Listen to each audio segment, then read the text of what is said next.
Celebrity show ಅಲ್ಲಿ ಸಿಕ್ಕದಂತ reaction ನೋಡಿದಾಗ ಈ ಬೇಸ ಈ ಚಿತ್ರಕ್ಕೆ ಒಂದು ಹಾರರ್ ಭಯ, ಇನ್ನೊಂದು ಕಡೆ ಫ್ಯಾಮಿಲಿ, ಇದು ಬಹಳ ಮುಖ್ಯ ಆಗುತ್ತೆ. ನನಗೆ ಇಂಟ್ರೆಸ್ಟ್ ಬಂದಿದ್ದೆ ಎರಡನೇ ವಿಷಯ. ನಾನು ಆ ಟೈಮಲ್ಲಿ ಉತ್ತಮ ವಿಲನ್ ಡೈರೆಕ್ಟ್ ಮಾಡಿ ವಾಪಸ್ ಬಂದಿದ್ದೆ. ಇಲ್ಲಿ ಎರಡು ಚಿತ್ರಗಳು ಡೈರೆಕ್ಷನ್ ಒಪ್ಕೊಂಡಿದ್ದೀನಿ, ತಮಿಳಲ್ಲಿ ಒಂದು ಚಿತ್ರ ಡೈರೆಕ್ಷನ್ ಒಪ್ಕೊಂಡಿದ್ದೀನಿ. ಆ ಟೈಮಲ್ಲಿ ಶ್ರೀಜಯ್ ಫೋನ್ ಮಾಡಿ, ಸರ್ ಒಂದು ರೋಲ್ ನೀವು ಮಾಡಬೇಕು ಅಂದರು. ನಾನು ಹೇಳಿದೆ, ಸರ್ ಈಗ ಆಗಲ್ಲ ಸರ್, ತುಂಬ ಕ್ಯಾಲೆಂಡರ್ ಟೈಟ್ ಇದೆ, ನನಗೆ ನೋ ಹೇಳೋಕ್ಕೆ ಇಷ್ಟ ಅಲ್ಲ, ಈಗಲೇ ಹೇಳ್ಬಿಡ್ತೀನಿ ಬೇಡ ಅಂತ. ಅವ್ರು ಹೇಳ್ತಾರೆ, ಇಲ್ಲ ಸರ್ ನೀವು ಮಾಡಿದ್ರೆ ನಾವು ಫಿಲ್ಮೇ ಮಾಡೋಣ ಡಿಸೈಡ್ ಮಾಡಿದ್ದೀವಿ, ನೀವು ಮಾಡಲೇಬೇಕು ಅಂತ.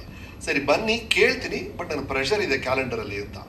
ಕತೆ ಕೇಳಿದ ತಕ್ಷಣ ರೀ ಇಮಿಡಿಯೇಟ್ ನಾನು ಒಪ್ಕೊಂಡೆ. ಅದಕ್ಕೆ ಕಾರಣ ಎರಡು. ಒಂದು, ಈ ಜಾನರ್ ಇದೆಯಲ್ಲ ಹಾರರ್, ಆಪ್ತ ಮಿತ್ರ ನಾನು ಲಾಸ್ಟ್ ಮಾಡಿದ್ದು 20 ವರ್ಷಗಳಾಗ್ಬಿಟ್ಟಿದೆ. ಆ ಜಾನರೇ ನಾನು ಮುಟ್ಟಿಲ್ಲ, ಹಾಗಾಗಿ ಒಂದು ಹೊಸ ಫಿಲ್ಮ್ ಆಗುತ್ತೆ ಆ ಟೈಪಲ್ಲಿ ಅಂತ. ಆಮೇಲೆ ನನಗವ್ರು ಹೇಳಿದಂಥ ಪಾತ್ರ ಅದಕ್ಕೂ ಹಿಂದೆ ಒಂದು 10 ವರ್ಷದ ಹಿಂದೆ ಆ ಥರ ಒಂದು ರೋಲ್ ನಾನು ಮಾಡಿರ್ಬೋದು. ಆ ಥರ ರೋಲ್ನ ಇತ್ತೀಚೆಗೆ ಮಾಡೇ ಇಲ್ಲ.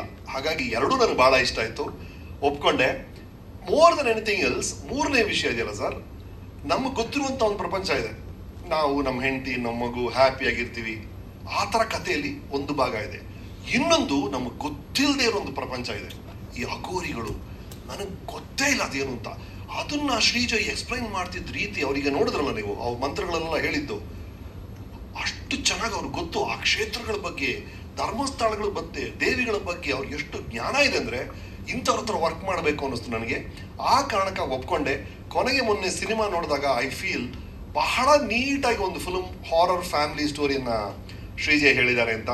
ಈಗ ಅನು ಹೇಳಿದ್ರಲ್ಲ, ಕಣ್ಣು ಮುಚ್ಕೊಂಡು ನೋಡ್ತಾರೆ ಅಂತ, ಅದು ಬ್ಯೂಟಿ. ಒಂದು ದೆವ್ವದ ಫಿಲ್ಮು, ದೆವ್ವದ ಕತೆ, ಅದನ್ನೊಂದು ನಮಗೊಂದು ಮಜಾ ಸಿಗುತ್ತೆ. ಅದು ನಮಗಾಗಬಾರ್ದು ಅಷ್ಟೇ, ಬೇರೆ ಯಾರಿಗಾದ್ರೂ ಓಕೆ ಅದು. ಆ ಥರ ಇದು ಈ ಫಿಲ್ಮಲ್ಲಿ ನನಗೆ ಆ ದೆವ್ವಕ್ಕೆ ಕಾಟ ಆಗುತ್ತೆ, ಒಂದು ಸಮಸ್ಯೆ ಶುರು ಆಗುತ್ತೆ. ಭೈರಾದೇವಿ ಹತ್ರ ಮೊರೆ ಹೋಗ್ತೀನಿ, ಭೈರಾದೇವಿ ಬಂದು ಏನು ಮಾಡ್ತಾರೆ ಅನ್ನೋದೇ ಚಿತ್ರ. I am sure you like it. And ನೀವು ನೋಡಿದ್ರಲ್ಲ, ಈಗ ಈ ಸಾಂಗ್ ನೋಡಿದ್ರಲ್ಲ, ಇಡೀ ಚಿತ್ರರಂಗದ ಇತಿಹಾಸದಲ್ಲಿ 100 ವರ್ಷದಲ್ಲಿ ಹೀರೋಯಿನ್ ನಿಮ್ಮನ್ನು ಆಕರ್ಷಿಸೋದು ಹೇಗೆ? ಕಣ್ಣಲ್ಲಿ ಅದೇನೋ ಕೆಳಗೆ ನೋಡೋದು, ನಾಚ್ಕೊಳ್ಳೋದು, ಕಣ್ಣಿನ ಸನ್ಹೆ ಮಾಡೋದು. ಇಡೀ ಸಾಂಗ್ ಅಲ್ಲಲ್ಲ, ಇಡೀ ಕಾಡಿ ರೋಲಲ್ಲಿ ಕಣ್ಣು ಮುಟಿಕ್ಸೇ ಇಲ್ಲ ಅವರು, ಅಲ್ವಾ? ನಾನು ಯಾವ ಹೀರೋಯಿನ್ ಈ ಥರ ನೋಡಿಲ್ಲ, ಕಣ್ಣು ಬ್ಲಿಂಕ್ ಮಾಡೋದೇ ಇಲ್ಲ ಅವರು ಇಡೀ ಆ ರೋಲಲ್ಲಿ ಫುಲ್ಲು. ಅಂಥ ಪವರ್ಫುಲ್ ರೋಲ್ ಬಹಳ ಅದ್ಭುತವಾಗಿ ಮಾಡಿದ್ದಾರೆ.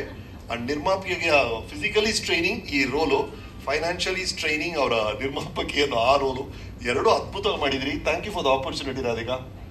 ಇವ್ರ ಮನೆಯಲ್ಲೇ ನಾವು ಶೂಟ್ ಮಾಡಿ ಮೊನ್ನೆ ಸೆಲೆಬ್ರಿಟಿ ಶೋ ಒಂದಾಯಿತು. ಶೋ ಆದಮೇಲೆ ರಿಯಾಕ್ಷನ್ಸ್ ಏನು ಬರುತ್ತೆ ಅಂತ ನಾವೆಲ್ಲರೂ ಕಾಯ್ತಾ ಇರ್ತೀವಿ. ಮೊಬೈಲಲ್ಲಿ ಗೆಳೆಯರೊಬ್ಬರು ಮೆಸೇಜ್ ಕಳಿಸಿದ್ರು, ಭಯಕ್ಕೊಂದು ಹೊಸ ಹೆಸರು ಭೈರಾದೇವಿ ಅಂತ. ವಾವ್, ಪರಲ್ಲ ಕಣೋ, ಶುಕ್ರವಾರ ಪೇಪರ್ಗೆ ಒಳ್ಳೆ ಹೆಡ್ಲೈನ್ ಆಗುತ್ತೆ ಅಂತ ನಾನು ಮೆಸೇಜ್ ಕಳಿಸಿದೆ. ಇಲ್ಲಪ್ಪ, ನಿಜವಾಗ್ಲೂ ನಿಮ್ಗೆ ಹೀರೋಯಿನ್ನ ಕಾಳಿ ರೂಪದಲ್ಲಿ ನೋಡ್ಬಿಟ್ಟು ರಾತ್ರಿ ಮಲ್ಕೋಬೇಕಾದ್ರೆ ಲೈಟ್ ಆನ್ ಮಾಡಿಟ್ಕೊಂಡೆ ಮಲ್ಕೊಂಡೆ ನಾನು ಅಂತ ಹೇಳಿದ್ರು. ಸೊ ಎಲ್ಲೋ ಒಂದ್ ಕಡೆ ನಾವು ಹೊರಟಿದ್ದು ಸಾರ್ಥಕ ಆಗಿದೆ ಅನ್ಸುತ್ತೆ.